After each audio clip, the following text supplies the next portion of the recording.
단 한 번도 패배를 맛보지 못한 군대를 어떻게 막을 수 있었을까요? 1285년 겨울을 상상해 보십시오. 수만 명의 베테랑 전사들로 구성된 두 개의 거대한 몽골 군대가 여러 방향에서 헝가리 왕국으로 몰려들고 있었습니다. 이들은 단순한 약탈자들이 아니었습니다. 이들은 징기스칸의 후예인 황금 유목 군단이었습니다. 그들은 중세 유럽에서 가장 두려운 사령관 두 명인 노가이 칸과 탈라북에 의해 이끌렸습니다. 불과 44년 전인 1241년에 그들의 선조들은 이 왕국을 허리케인처럼 휩쓸고 지나갔습니다. 당시 헝가리 인구의 약 4분의 1인 50만 명에 달하는 사람들이 사망했습니다. 몽골군은 헝가리를 완전히 폐허로 만들었습니다. 몽골군은 모의 전투에서 약 6만 명의 헝가리 방어군을 마주했고 단 한 번의 오후 전투로 그들을 전멸시켰습니다. 그것은 헝가리 역사상 최악의 군사적 재앙이었습니다. 너무나 파괴적인 사건이어서 헝가리인들은 여전히 타타르인의 침략을 의미하는 타타르 야라스라는 단어를 총체적 재앙을 뜻하는 용어로 사용했습니다. 그러나 1285년의 사건을 특별하게 만드는 전환점이 있었습니다. 몽골군은 또 다른 쉬운 정복을 예상하며 돌아왔지만 완전히 예상치 못한 상황에 직면했습니다.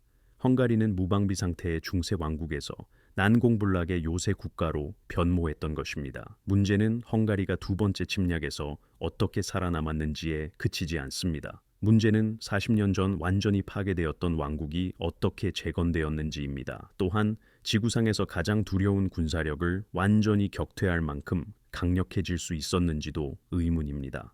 헝가리의 비밀병기는 무엇이었을까요?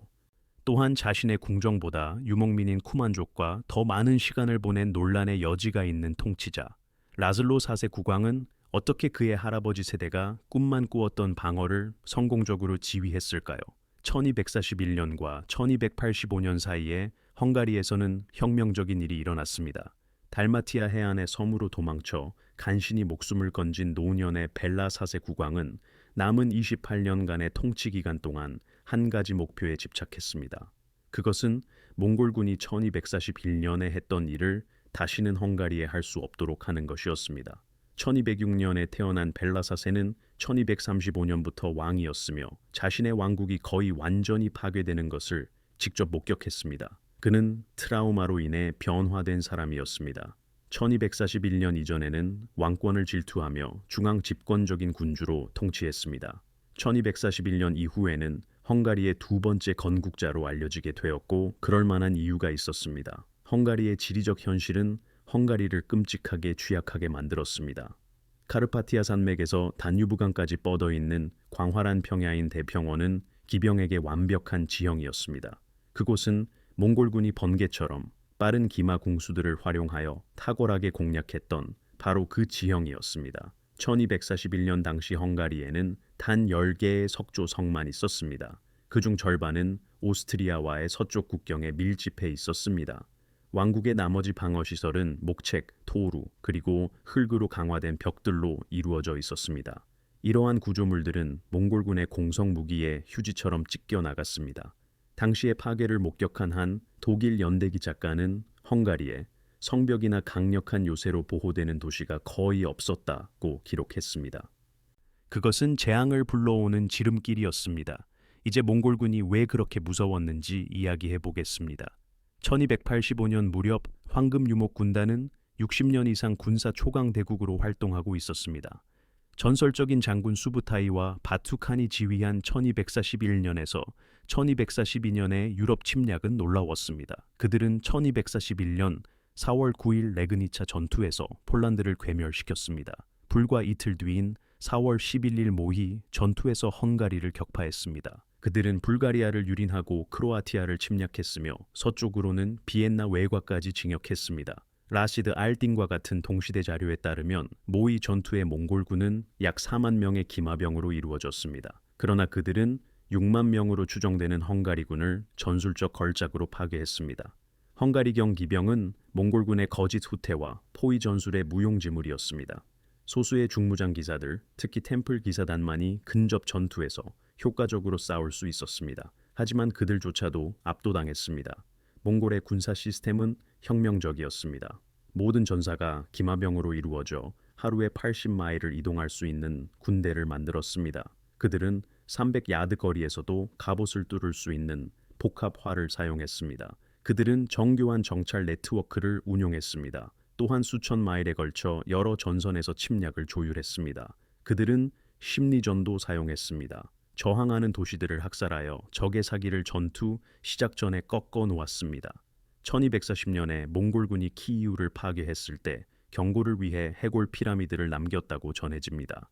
1237년 12월 랴잔을 점령했을 때는 갓난아기부터 노인까지 모두를 죽였습니다. 이들은 고려부터 폴란드까지, 시베리아부터 시리아까지 영토를 정복한 적이었습니다. 1285년 침략에는 매우 구체적인 계기가 있었습니다. 벨라 4세가 1270년에 사망한 후 그의 아들 이슈트반 5세가 잠시 통치했습니다. 이슈트반 5세는 1272년에 사망하고 그의 10살 난아들이 왕위를 계승하여 라슬로 4세가 되었습니다. 1262년 8월 5일에 태어난 라슬로는 특이한 결합의 산물이었습니다. 그의 아버지는 순수 헝가리 왕족이었지만 그의 어머니 엘리자베스는 코에텐이라는 쿠만족 주장의 딸이었습니다. 쿠만족은 흑해 북쪽 스텝 지역 출신의 튀르크계 유목민이었습니다.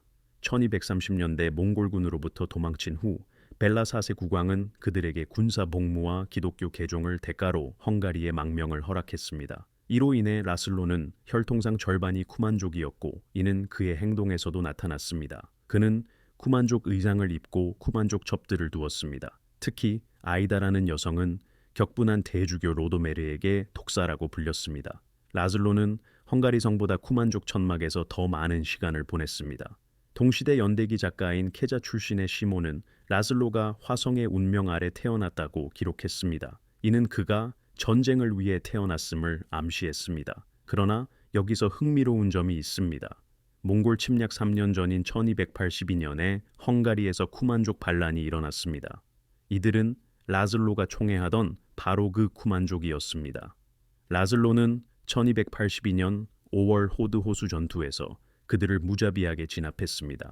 일루미네이티드 연대기에 따르면 라슬로 4세는 용감한 여호수아처럼 백성과 왕국을 위해 쿠만족에 맞서 싸웠다고 묘사했습니다. 패배한 쿠만족은 헝가리를 떠났고 그들 중 다수는 황금 유목 군단의 가장 강력한 군주인 노가이 칸의 궁정으로 직행했습니다. 이 망명한 전사들은 노가이에게 모든 것을 알려주었습니다. 헝가리는 혼란에 빠져 있었고 국왕은 자신의 귀족들과 싸우고 있었습니다. 또한 내부 갈등으로 왕국이 약해져 있었습니다. 이는 마치 1241년이 다시 돌아온 것처럼 보였습니다. 즉 분열되고 취약한 정복 대상이었습니다. 노가이 칸은 평범한 사령관이 아니었습니다. 1237년경에 태어난 그는 조치의 증손자였고 이는 징기스칸의 고손자임을 의미했습니다. 그는 첩의 후손이었기 때문에 정식 칸이 되지는 못했습니다. 하지만 노가이는 드니프로 강에서 다뉴브 강에 이르는 황금 유목 군단 서부 영토의 사실상 통치자였습니다. 그는 1266년 티플리스에서 사촌 아바카 칸과의 싸움에서 한쪽 눈을 잃어 카라 노가이, 즉 검은 노가이라는 별명을 얻었습니다. 그는 이슬람으로 개종한 인물로 뛰어난 전술가이자 꼭두각시 칸들을 통제하는 왕의 창시자였습니다. 1265년에 그는 2만 명의 기마병을 이끌고 다뉴브 강을 건너 비잔틴 트라키아를 유린했습니다. 1266년에는 비잔틴 황제 미카엘 8세 팔롤로고스의 딸 으프로시네와 결혼했습니다. 이로 인해 그는 동유럽에서 가장 강력한 정치 인물 중 한 명이 되었습니다. 그는 불가리아의 꼭두각시 통치자들을 두었습니다. 그는 러시아 계승 분쟁에도 개입했습니다. 1285년 무렵 노가이는 약 3만 명의 전사를 지휘했으며 드니프로 서쪽에서는 거의 무제한적인 권한을 가지고 있었습니다. 러시아 연대기 작가들은 그에게 차르라는 칭호를 부여했습니다. 그는 사실상 유럽에서 가장 강력한 인물 중 한 명이었습니다. 노가이의 공동사령관은 탈라부가였습니다. 그는 툴라부가 또는 퇴레부카라고도 불렸습니다. 그는 당시 황금 유목 군단의 실제 칸이었던 퇴데 모엔케와 친척이었으며 주력 북부 군대를 지휘했습니다. 노가이와 탈라부가는 쿠만족 지원군, 러시아 봉신 병력, 그리고 황금 유목 군단의 전개 몽골 전사들을 포함한 수만 명의 기병을 동원할 수 있었습니다. 그들의 계획은 1241년 침략을 모방한 것이었습니다. 즉 여러 방향에서 공격하고 파괴적인 속도로 이동하며 헝가리군이 병력을 집중하는 것을 막고 왕국을 조각조각 파괴하는 것이었습니다. 노가이와 탈라부가가 알지 못했던 것, 알 수 없었던 것은 1285년의 헝가리가 1241년의 헝가리가 아니었다는 것입니다. 1242년과 1270년 사이에 벨라사세 국왕은 중세 유럽 역사상 가장 포괄적인 군사 및 방어 개혁을 감독했습니다. 그는 급진적인 일을 했습니다. 그는 성 건설에 대한 왕실 독점 정책을 철회했습니다. 1241년 이전에는 헝가리 국왕들이 귀족들이 사유석조 요새를 짓는 것을 금지했습니다. 이는 왕권을 위협할 수 있는 지역 세력 기반이 형성될 것을 우려했기 때문이었습니다. 1241년 이후 벨라 4세는 적극적으로 이를 장려했습니다. 그는 충성스러운 귀족들에게 한 가지 조건으로 영지를 부여했습니다. 그들은 석조성을 건설해야 했습니다. 그는 주교들에게 특권을 주어 요새를 세우고 사설 군대를 유지할 수 있도록 했습니다. 그는 요새화된 도시의 발전을 촉진했습니다. 세케슈페헤르바르의 헌장을 본떠 특별한 특권을 부여했습니다. 그 숫자는 엄청납니다. 1241년에 헝가리에는 10개의 석조성이 있었습니다. 벨라 4세가 1270년에 사망했을 때는 왕국이 거의 100개의 석조 요새를 보유했습니다. 이는 거의 30년간 3개월마다 새로운 성 하나가 건설된 셈입니다. 이들은 단순한 막루가 아니었습니다. 이들은 두꺼운 석조 성벽, 여러 방어 회로, 그리고 장기간의 포위 공격에 대비한 보급품을 갖춘 언덕 위의 요새였습니다. 1248년에 벨라 4세는 페슈트 시민들을 다뉴브강 건너편의 요새화된 언덕으로 옮겨 부다를 만들었습니다. 부다는 헝가리의 새로운 수도가 되었습니다. 이는 구 수도인 에스테르곰이 방어할 수 없었던 방식대로 방어할 수 있었기 때문이었습니다.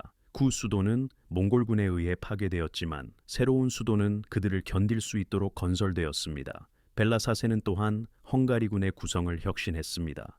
참혹한 모이 전투는 헝가리경 기병이 몽골 전술의 무용지물임을 증명했습니다. 소수의 중무장 기사들, 특히 템플 기사단은 근접 전투에서 잘 싸웠습니다. 그래서 벨라 4세는 왕실군의 중기병과 무장기사의 수를 대폭 늘렸습니다.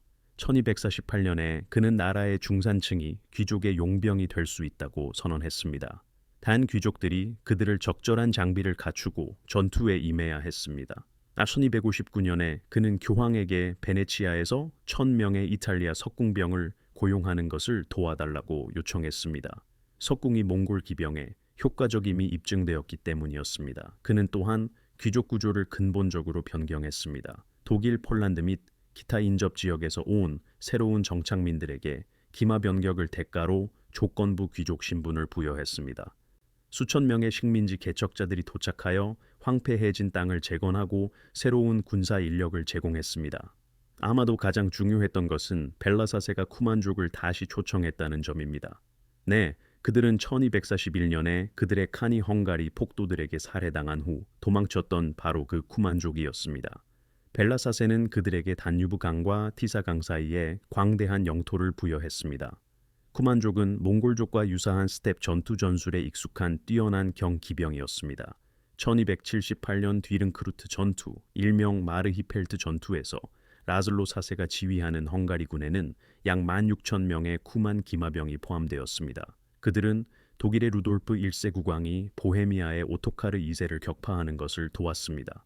쿠만족은 자신들의 가치를 증명했습니다. 1285년 무렵 그들은 라슬로의 논란의 여지가 있는 개인적인 총애에도 불구하고 헝가리 군사기계에 완전히 통합된 부분이었습니다. 전략적 교리 또한 변화했습니다.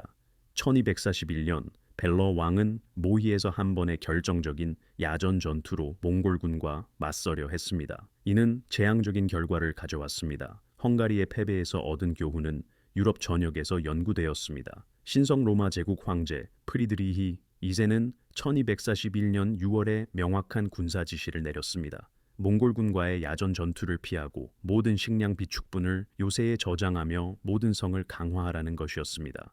오스트리아의 프리드리히 2세 공작은 자비로 오스트리아의 국경 성들을 강화했습니다. 보헤미아의 바칠라프 1세 왕은 모든 성을 요새화하고 수도원들을 무장시켜 민간인 피난처로 사용했습니다. 새로운 전략은 명확했습니다. 몽골군에게 유리한 전장을 허용하지 않았습니다.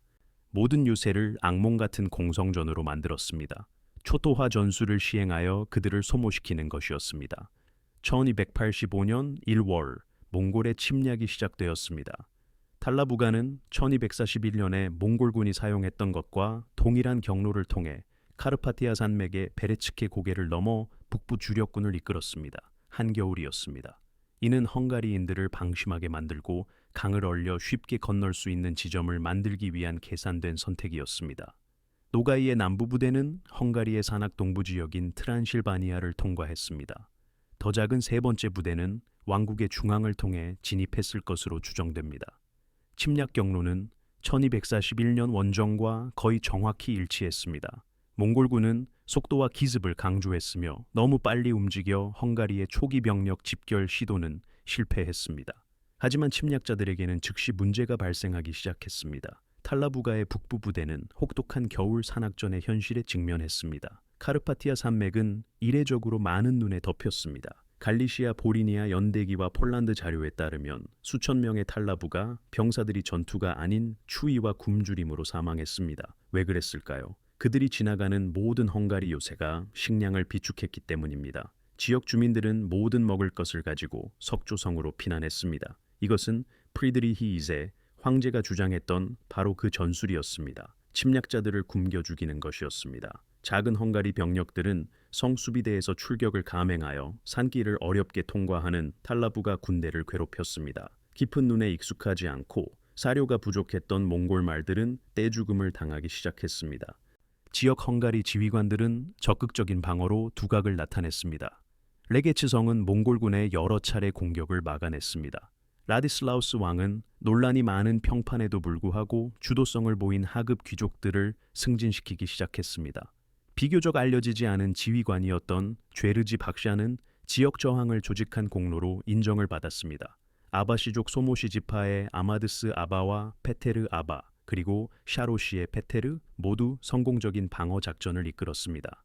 이들은 성벽 뒤에 숨어 있는 소극적인 방어자들이 아니었습니다. 그들은 협력적인 반격을 감행하고 보급 부대를 기습하며 몽골군이 붙잡았던 포로들을 구출했습니다.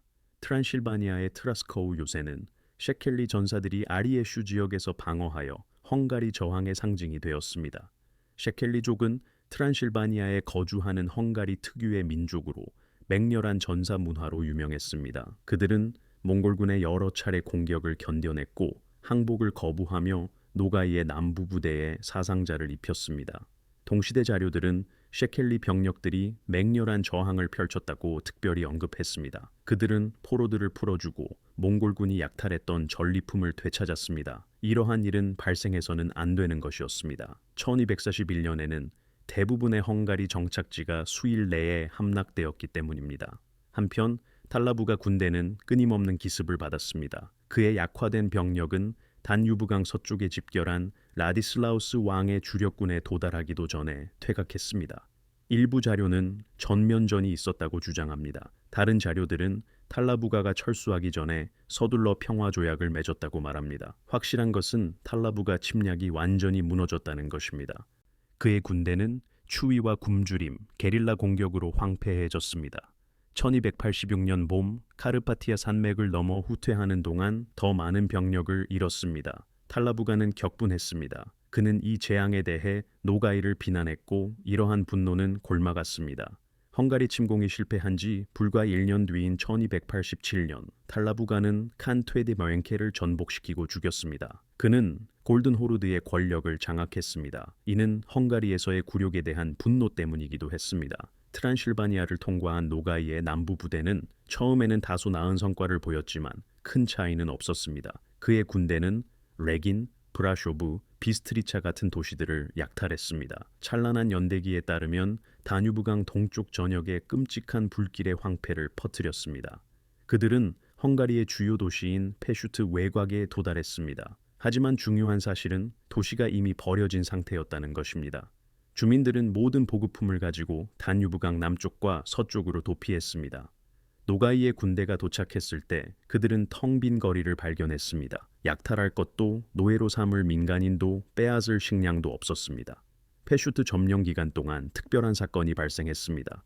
라디슬라우스의 소외된 아내였던 엘리자베스 왕비의 궁정 소속 인원들은 부다 성벽에서 용감한 출격을 감행했습니다. 그들은 여왕이 안전하게 지켜보는 가운데 몽골군을 괴롭혔습니다. 이 작은 방역은 새로운 헝가리의 정신을 보여주었습니다. 왕실 궁정 병력들조차 몽골군과 직접 맞서 싸울 의지가 있었던 것입니다. 노가이의 군대는 탈라부가와 같은 문제에 직면했습니다. 그들은 석조성을 함락할 수 없었습니다. 요새의 밀도는 압도적이었습니다.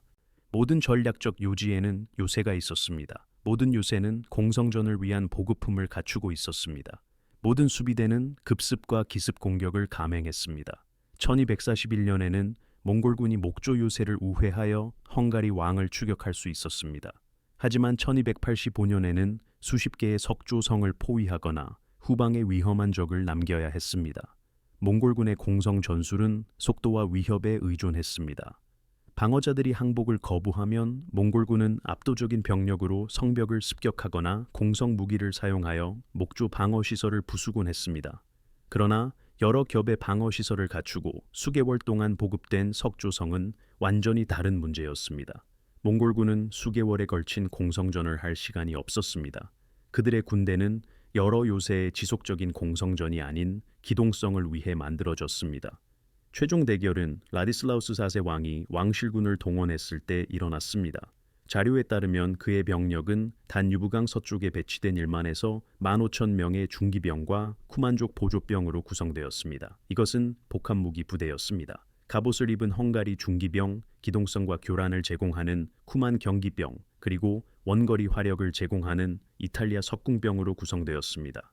라디슬라우스는 몽골군의 혼란을 이용했습니다. 탈라부가 북부군은 이미 패배하여 퇴각했습니다.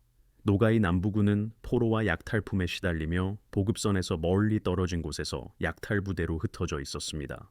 역사학자 투도르 살라게안에 따르면 침략은 주로 지역 군대에 의해 격퇴되었습니다. 이들은 처음에는 왕의 도움을 거의 받지 못했습니다. 그러나 라디슬라우스가 마침내 왕실군을 집결시켰을 때 그 파괴력은 엄청났습니다. 자료들은 페슈트 근처에서 몽골군의 후퇴를 저지하는 헝가리 기병대의 협력적인 돌격을 묘사합니다. 모이와 같은 대규모 전면전은 없었습니다. 대신 헝가리군은 흩어진 몽골 부대를 추격했습니다. 그들의 후퇴 경로를 기습하여 막대한 사상자를 입혔습니다. 몽골군이 탁월하게 싸우는 개방된 전장을 허용하지 않았습니다. 이것은 훌륭한 전략이었습니다. 헝가리군은 1241년에 교훈을 배웠습니다. 적이 원하는 방식으로 싸우지 않는 것이었습니다. 대신 그들은 지형, 요새, 그리고 협력적인 지역 병력을 사용하여 왕실군이 결정타를 날릴 때까지 침략자들을 소모시켰습니다. 절정은 1286년 봄 몽골군이 철수하는 동안 찾아왔습니다. 노가이의 군대가 수천 명의 포로와 수많은 약탈품을 싣고 트란실바니아를 통해 퇴각하면서 경계를 늦추었습니다. 문헌 자료와 고고학적 증거는 이 후퇴 과정에서 치열한 전투가 있었음을 나타냅니다. 셰켈리 전사들과 지역 헝가리 병력들은 후퇴하는 부대를 공격하여 포로들을 풀어주고 도난당한 약탈품을 되찾으며 상당한 사상자를 입혔습니다. 몽골군은 또 다른 쉬운 정복을 기대하며 헝가리 깊숙이 침투했습니다. 그러나 그들은 모든 요새에서 병력을 잃었습니다. 굶주림과 추위로 말을 잃고 사방에서 조직적인 저항에 직면했습니다. 1286년 3월까지 양쪽 몽골군은 헝가리에서 완전히 철수했습니다. 침략은 불과 2달 동안 지속되었습니다. 1241년에 1년이 넘는 기간과 비교하면 매우 짧았으며 실질적으로 아무것도 얻지 못했습니다. 이제 사상자와 더 넓은 영향에 대해 이야기해 봅시다. 정확한 숫자는 존재하지 않지만 동시대 자료들은 우리에게 단서를 제공합니다. 갈리시아 볼히니아 연대기는 수천 명의 탈라부가 병사들이 순전히 보급 문제, 즉 추위와 굶주림으로 사망했다고 명시합니다. 폴란드 연대기들은 몽골군의 유행병이 발생했다고 언급합니다. 고고학적 증거는 현대 슬로바키아의 여러 유적지에서 이 시기에 유목민 화살촉이 발견되어 전투 지역이었음을 시사합니다. 헝가리 방어자들은 대부분의 전투가 요새화된 진지에서 시작된 방어전이었기 때문에 1241년보다 훨씬 적은 사상자를 냈습니다. 석조성에 보호받던 헝가리 민간인들은 첫 번째 침략을 특징지었던 대규모 학살을 피할 수 있었습니다. 몽골군은 또 다른 쉬운 승리를 기대했습니다. 대신 그들은 변모한 적을 만났습니다. 1241년 당시 헝가리에는 10개의 석조성이 있었습니다. 6만 명의 조직되지 않은 방어자들이 한 번의 재앙적인 야전 전투에서 몽골군과 맞섰습니다. 1285년에 헝가리는 거의 100개에 달하는 석조 요새를 갖추었습니다. 중기병과 석궁병으로 구성된 전문 군대를 보유했습니다. 초원 전투에 능숙한 쿠만 경기병을 통합했습니다. 몽골군의 전술적 이점을 부정하는 방어 교리를 채택했습니다. 이 비밀 병기는 단 한 가지가 아니었습니다. 그것은 헝가리 전체의 군사 및 방어 인프라에 대한 체계적이고 40년간의 변혁이었습니다. 그러나 이야기는 1286년에 끝나지 않습니다. 정치적 여파는 몽골인들에게 잔혹했습니다. 굴욕감과 분노에 찬 탈라부가는 황금시족으로 돌아가 1287년에 칸퇴데 몽케를 전복시키고 스스로 권력을 장악했습니다. 하지만 노가이와의 관계는 악화되었습니다. 수년 내에 노가이는 탈라부가를 죽일 것입니다. 1287년 두 몽골 지휘관은 폴란드를 약탈하여 체면을 세우려 했지만 그 원정 또한 실패했습니다. 유럽에서 황금시족의 무적이라는 이미지는 산산이 부서졌습니다. 그들은 기독교 세계의 연합군이 아니라 단일 왕국에 의해 패배했습니다. 불과 40년 전 몽골군이 완전히 파괴했던 왕국이었습니다. 헝가리에게 승리는 더 어두운 정치적 차원을 가졌습니다. 라디슬라우스 4세 왕의 쿠만족에 대한 편애는 헝가리 귀족과 성직자들에게 깊은 반감을 샀습니다. 그의 많은 신하들은 몽골군을 침략하도록 초대했다고 그를 비난했습니다. 그의 쿠만족 연줄 때문에 몽골군과 공모했다고 암시했습니다. 이 음모론에 대한 역사적 증거는 없습니다. 사실 라디슬라우스는 침략 후 자신의 군대에 요게르스라고 불리는 몽골인 포로들을 고용했습니다. 이는 이전 적들에 대한 그의 실용적인 태도를 보여줍니다. 하지만 그의 명성은 망가졌습니다. 1286년 9월 몽골군이 물러난 지 불과 몇 달 뒤 라디슬라우스는 그의 아내 엘리자베스 왕비를 감금했습니다. 그는 공개적으로 쿠만족 정부 아이두아와 살면서 그녀에게 왕비의 모든 수입을 주었습니다. 에스테르곰의 로도메르 대주교는 1년 뒤 엘리자베스를 석방하고 왕을 파문했습니다. 라디슬라우스는 격분하여 타타르족 검의 도움으로 로마에 이르는 모든 것을 전멸시킬 것이라고 위협했다고 전해집니다. 헝가리는 거의 내전에 휩싸였습니다. 교황 니콜라오 4세는 라슬로 국왕에 대항하는 십자군을 선포할 계획이었습니다. 1288년 1월 헝가리 귀족들은 국왕을 사로잡았습니다. 비록 그의 지지자들이 그를 풀어주었지만 라슬로 국왕은 쿠만 동맹군과 함께 시골을 떠돌며 말년을 보냈습니다. 그는 강력한 영주들과 주교들을 통제할 수 없었습니다. 1290년 7월 10일 3명의 쿠만 암살자들이 퀘레스잭에서 그를 살해했습니다. 그는 겨우 28살이었습니다. 아이러니하게도 그 결말은 비극적이었습니다. 몽골군에 맞서 헝가리의 가장 위대한 방어적 승리를 이끌었던 국왕이 그가 가장 사랑했던 쿠만족에 의해 살해된 것입니다. 일부 역사가들은 암살자들이 그를 제거하려던 귀족들에 의해 보내졌다고 추측합니다.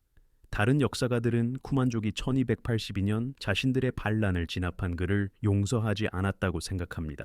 어떻든 라슬로 4세 국왕은 폭력적으로 죽음을 맞이했으며 그의 통치는 군사적 업적보다는 스캔들로 더 많이 기억됩니다. 그러나 헝가리의 군사적 업적은 뛰어났습니다.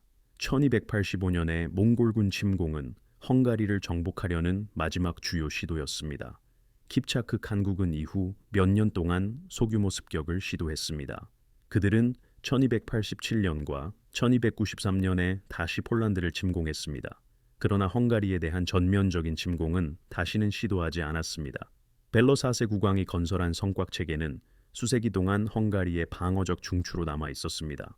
16세기에 오스만 튀르크군이 침공했을 때 이 요새들은 결정적인 저항력을 제공했습니다. 몽골 침공에서 얻은 전술적 교훈은 유럽 전역에 걸쳐 표준 교리가 되었습니다. 이 교훈에는 우월한 기병대와의 개방된 전장 전투 회피가 포함되었습니다. 또한 연합군 병력 사용, 초토화 정책 실행, 강력한 요새 유지도 중요했습니다. 그렇다면 1285년에 헝가리가 실패했다면 어떻게 되었을까요? 만약 몽골군이 성공했다면 그들은 벨로 4세 국왕이 수십 년에 걸쳐 건설한 성곽망을 파괴했을 것입니다. 그들은 다시 한번 중앙 유럽의 가장 중요한 왕국을 황폐화시키고 수십만 명을 죽이고 수만 명을 더 노예로 만들었을 것입니다. 심리적 영향은 재앙적이었을 것입니다. 1241년 모이 전투 이후 몽골군은 멀리 몽골에서 데칸 우구데이의 죽음으로 인해 철수했습니다. 이는 모든 몽골 왕자들이 동쪽으로 돌아가야 하는 계승 위기를 촉발했습니다. 만약 그들이 1285년에 헝가리를 정복했다면 그러한 방해는 없었을 것입니다. 킵차크 칸국은 영구적인 통치권을 확립하여 러시아에 했던 것처럼 헝가리를 속국으로 만들었을 것입니다. 중앙 유럽은 수십 년 또는 심지어 수세기 동안 몽골의 지배에 직면했을 것입니다. 문화적 영향은 파괴적이었을 것입니다. 헝가리는 동유럽과 서유럽을 잇는 가교 역할을 하는 기독교 왕국이었습니다. 헝가리의 파괴는 발칸반도를 고립시키고 몽골군이 오스트리아, 바이에른, 그리고 그 너머로 확장할 길을 열어주었을 것입니다. 신성 로마 제국은 동부 국경에서 영구적인 스텝 위협에 직면했을 것입니다. 14세기에 이탈리아에서 꽃피기 시작한 르네상스는 끊임없는 몽골군의 습격으로 인해 지연되거나 완전히 좌절되었을 수도 있습니다. 서유럽 문화, 과학, 정치 체제의 발전은 급진적으로 다른 방향으로 진행되었을 수 있습니다. 대신 헝가리는 굳건히 버텼습니다. 1241년의 희생자였던 왕국은 1285년의 승리자가 되었습니다. 몽골군을 피해 아드리아해 연안으로 도피했던 벨러 4세 국왕은 손자가 다시는 도피할 필요가 없도록 노력했습니다. 그는 평생의 마지막 30년을 이에 바쳤습니다. 이 두 번째 건국자는 요새를 건설하고 군대를 개혁했으며 왕국을 구한 정착민들을 들여왔습니다. 라슬로 4세 국왕은 개인적인 논란과 비극적인 최후에도 불구하고 벨러의 비전을 옳았음을 증명한 방어를 지휘했습니다. 죄르지 바크사, 아마드스 아바, 롤란트 포르사와 같은 헝가리 귀족 및 지휘관들은 용기와 전술적 기술로 싸웠습니다. 트란실바니아의 세케이 전사들은 불가능한 역경 속에서도 요새를 지켰습니다. 이탈리아 석궁병들은 정교한 군사 기술을 가져왔습니다. 쿠만 기병대는 몽골군의 전술에 맞설 기동력을 제공했습니다. 헝가리 사회의 모든 계층이 승리에 기여했습니다. 이것이 바로 준비의 힘입니다. 이것은 한 국가가 재앙적인 패배로부터 배우고 모든 약점을 강점으로 변화시킬 때 일어나는 일입니다. 헝가리의 비밀 무기는 하나의 기술, 하나의 지휘관 또는 하나의 전투가 아니었습니다. 그것은 다시는 취약해지지 않겠다는 40년간의 약속이었습니다. 그것은 이전에는 10개에 불과했던 곳에 90개의 돌성이 건설된 것이었습니다. 그것은 경기병대에서 연합군 병력으로 개혁된 군대였습니다. 그것은 적을 너무나도 잘 이해하여 그들의 모든 이점을 부정하는 교리였습니다. 노가이 칸과 탈라부가 1285년에 침공했을 때 그들은 1241년에 바투와 수부타이가 파괴했던 왕국과 동일한 상황을 예상했습니다. 그러나 그들은 44년 동안 그들을 기다려온 요새 국가를 발견했습니다. 몽골군은 패퇴했습니다. 그들의 군대는 혹독한 겨울, 기아, 게릴라전, 그리고 뚫을 수 없는 요새들로 인해 무너졌습니다. 그들은 다시는 헝가리를 심각하게 위협하지 않았습니다. 태평양에서 다뉴브강까지 정복했던 킵차크 칸국은 마침내 정복당하기를 거부하는 민족을 만났습니다. 그것이 1285년의 교훈입니다. 모든 방어적 승리가 한 명의 뛰어난 장군이나 하나의 비밀 무기에 관한 것은 아닙니다. 때로는 역사가 반복되는 것을 거부하는 세대의 지도자들에 관한 것입니다. 그들은 벽돌 하나하나, 성 하나하나, 병사 하나하나를 쌓아 올립니다. 결국 한때 당신을 파괴했던 적이 더 이상 해를 가할 수 없게 될 때까지 말입니다. 역사상 가장 놀라운 방어적 승리 중 하나를 깊이 있게 다룬 이 영상을 시청해 주셔서 감사합니다. 만약 파괴되었던 왕국이 어떻게 막을 수 없는 요새 국가로 재건되었는지에 대한 이 이야기가 재미있으셨다면 좋아요 버튼을 눌러주세요. 다음 24시간 안에 1000개의 좋아요를 받아 유튜브에 이런 상세한 군사 역사가 중요하다는 것을 보여줍시다. 구독도 꼭 해주세요. 우리는 약자의 승리에 대한 더 많은 에피소드를 기획하고 있습니다. 또한 뛰어난 방어 전략과 작은 국가들이 제국을 물리친 순간들도 다룰 예정입니다. 댓글을 남겨주시고 다음에 어떤 전투나 공성전을 다루기를 원하는지 알려주세요. 오스만군에 맞선 빈 방어전을 다룰까요? 테르모필레의 그리스 저항을 다룰까요? 아니면 몽골 침공에 맞선 베트남의 게릴라전을 다룰까요? 여러분의 댓글이 우리가 다음에 다룰 내용을 직접적으로 좌우하니 알려주십시오. 다시 한번 감사드립니다. 다음 영상에서 뵙겠습니다. 우리는 용기, 준비, 그리고 뛰어난 전략이 역사의 흐름을 바꾼 또 다른 놀라운 순간을 탐구할 것입니다.